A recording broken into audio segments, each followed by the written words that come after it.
मनोज जरंगे हा मराठा भावांचा माझा नेता आहे का?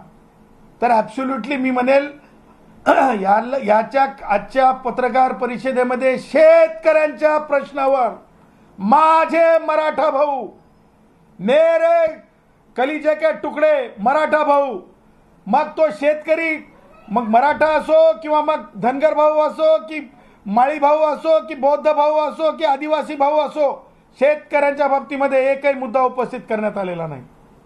मग हा पुढारी कुणाचा? हा पुढारी वेगळं सांगण्याची गरज नाही. हे राजकीय नखरे करणारा माणूस आहे, राजकीय नखऱ्यानं वागणारा माणूस आहे, राजकीय नखऱ्यानं डोलणारा माणूस आहे, राजकीय नखऱ्यानं नाचणारा माणूस आहे.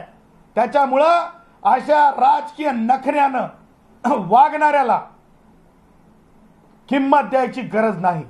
त्याच्याकडे शेतकऱ्यांचा प्रश्नच नाही, त्याला त्याच्या आंदोलनाला काय किंमत असू शकते?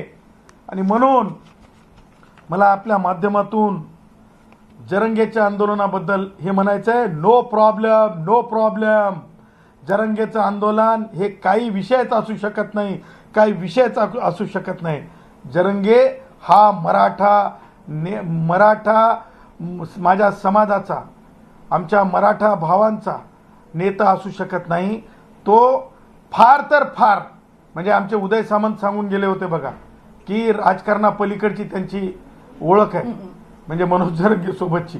फार तर फार सन्माननीय उपमुख्यमंत्री एकनाथराव शिंदे साहेबांचा तो कार्यकर्ता असू शकतो.